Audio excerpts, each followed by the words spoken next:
क्या आपने कभी सोचा है, क्या विलायत मौला अली अलैहिस्सलाम सिर्फ तारीख की एक याद है या आज भी इस ज़मीन पर इसका फैज़ जारी है? और अगर ये फैज़ आज भी जारी है तो फिर वो कौन लोग हैं जिनके दिलों में ये नूर उतरता है?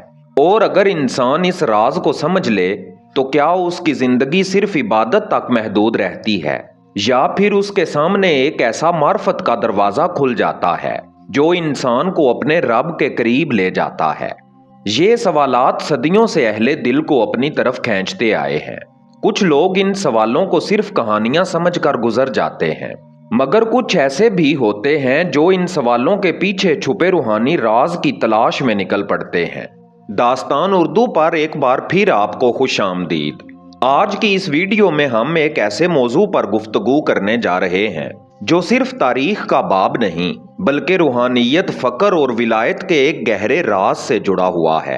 आज हम जानेंगे विलायत मौला अली अलैहिस्सलाम का असल मफहूम क्या है, वो लोग कौन थे जो मौला अली अलैहिस्सलाम के रूहानी राजदार और वारिस बने, और क्या वाकई हर जमाने में ऐसे लोग मौजूद होते हैं जो इस बातनी फैज के अमीन होते हैं।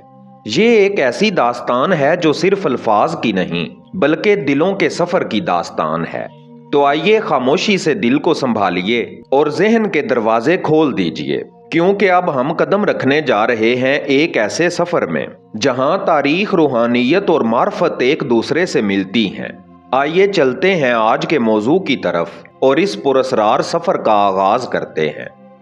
तारीख के सफ़हात में बहुत सी शख्सियात गुजरी, बादशाह आए, सल्तनतें कायम हुईं और फिर मिट गईं, मगर कुछ हस्तियां ऐसी भी होती हैं जिनकी अजमत सिर्फ तारीख तक महदूद नहीं रहती बल्कि वक्त गुजरने के साथ उनका नूर और ज्यादा रोशन होता जाता है।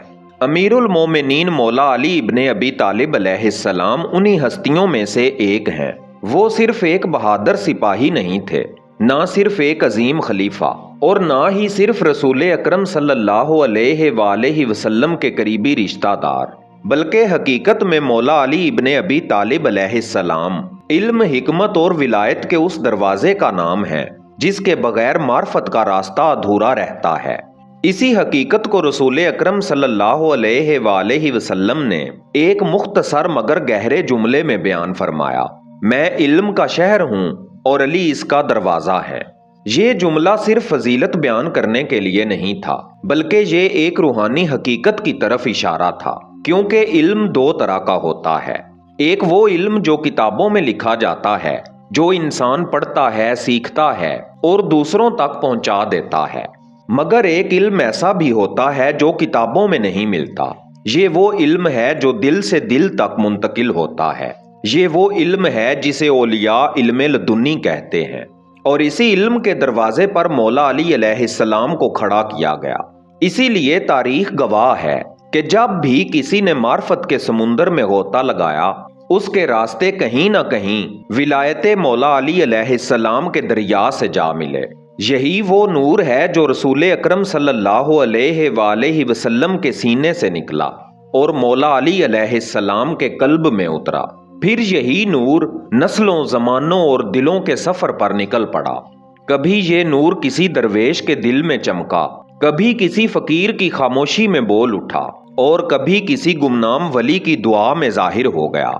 मगर इस नूर की एक खास बात है, ये शोरो शोहरत में नहीं मिलता, ये ताकत और मनसब के जरिए हासिल नहीं होता।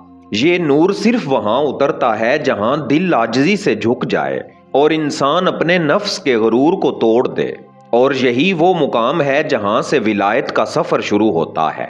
मगर सवाल ये है, मौला अली अलैहिस्सलाम के इस रूहानी फैज के सबसे पहले वारिस कौन थे, जिन्होंने इस दरिया से सबसे पहले सैराबी हासिल की?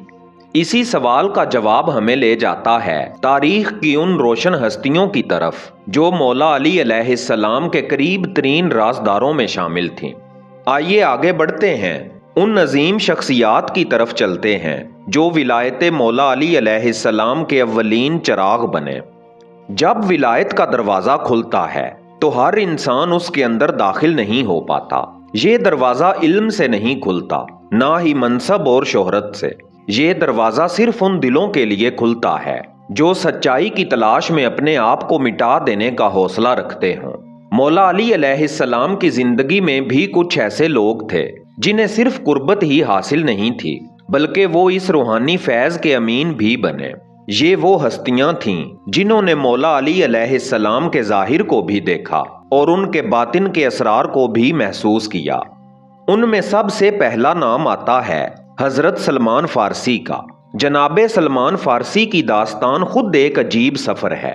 وہ ایران کی سرزمین سے نکلے، سچائی کی تلاش میں مختلف مذاہب کے دروازے کھٹکھٹائے، راہبوں اور علماء کے ساتھ وقت گزارا اور آخر کار مدینہ کی سرزمین پر پہنچے، جہاں ان کی ملاقات رسول اکرم صلی اللہ علیہ وآلہ وسلم سے ہوئی۔ مگر ان کی اصل عظمت اس وقت ظاہر ہوئی جب رسول اکرم صلی اللہ علیہ وآلہ وسلم نے فرمایا، سلمان ہم اہل بیت میں سے ہے۔ یہ جملہ صرف محبت کا اظہار نہیں تھا بلکہ ایک روحانی مقام کی نشاندہی تھا۔ جناب سلمان فارسی نے مولا علی علیہ السلام کی صحبت میں وہ حکمت اور معرفت حاصل کی جو صرف نصیب والوں کو عطا ہوتی ہے۔ جناب سلمان فارسی نے مولا علی علیہ السلام کی صحبت میں وہ حکمت اور معرفت حاصل کی جو صرف نصیب والوں کو عطا ہوتی ہے۔ اسی طرح ایک اور نام تاریخ میں نمایاں نظر آتا ہے، جناب قمبر۔ بظاہر وہ مولا علی علیہ السلام کے خادم تھے مگر حقیقت میں وہ فقر اور وفاداری کی ایک زندہ مثال تھے۔ جناب قمبر کی زندگی ہمیں یہ سکھاتی ہے کہ ولایت کے راستے میں اصل مقام عہدے یا حیثیت سے نہیں ملتا بلکہ اخلاص اور محبت سے ملتا ہے۔ پھر آتا ہے ایک اور عظیم نام، حضرت کمیل بن زیاد۔ یہ وہ شاگرد تھے جن کے دل کو مولا علی علیہ السلام نے خاص تعلیم سے نوازا۔ روایات میں آتا ہے کہ ایک رات مولا علی علیہ السلام نے انہیں تنہائی میں بلایا اور انہیں ایسے روحانی اسرار سے آگاہ کیا جو عام لوگوں کی سمجھ سے باہر تھے۔ اسی نسبت سے دنیا آج بھی دعائے کمیل کو جانتی ہے۔ یہ صرف ایک دعا نہیں بلکہ ایک ایسا روحانی خزانہ ہے جس میں بندے اور رب کے درمیان عاجزی اور محبت کی کیفیت جھلکتی ہے۔ ان تینوں ہستیوں کی زندگی ایک بات واضح کرتی ہے کہ مولا علی علیہ السلام کی ولایت صرف ایک نظریہ نہیں تھی بلکہ ایک زندہ فیض تھا جو دلوں میں منتقل ہو رہا تھا۔ مگر یہ تو صرف ابتدا تھی۔ وقت گزرنے کے ساتھ یہ نور مدینہ کی گلیوں سے نکل کر دنیا کے مختلف علاقوں تک پہنچا اور تاریخ کے مختلف ادوار میں ایسی ہستیاں ظاہر ہوئیں جنہوں نے اس نور کو اپنے دلوں میں زندہ رکھا۔ تو سوال یہ ہے، کیا ولایت کا یہ سلسلہ صرف ابتدائی زمانے تک محدود رہا یا پھر یہ نور آج بھی کسی نہ کسی دل میں زندہ ہے؟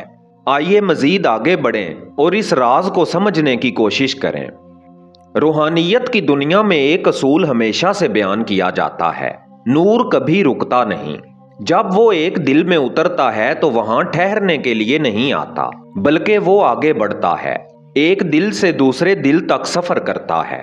مولا علی علیہ السلام کی ولایت بھی اسی طرح ایک بہتے ہوئے دریا کی مانند ہے۔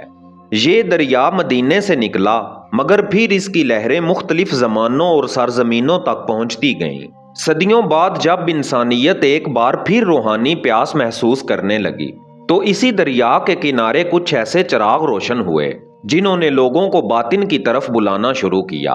انہی چراغوں میں ایک نام ہے بابا جی سخی سید مردان علی شاہ قلندر مست رحمت اللہ علیہ۔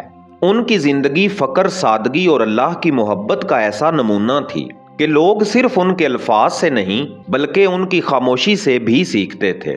کہا جاتا ہے کہ جب انسان کے دل میں دنیا کی محبت کم ہو جاتی ہے تو رب کی محبت خود جگہ بنا لیتی ہے، اور یہی کیفیت بابا جی سخی سید مردان علی شاہ رحمت اللہ علیہ کی زندگی میں نظر آتی ہے۔ پھر تاریخ میں ایک اور عجیب اور پراسرار شخصیت ظاہر ہوتی ہے، حضرت شمس تبریز رحمت اللہ علیہ۔ وہ درویش جنہوں نے مولانا رومی رحمت اللہ علیہ جیسے عالم کو محض چند ملاقاتوں میں ایک عاشق الہی بنا دیا۔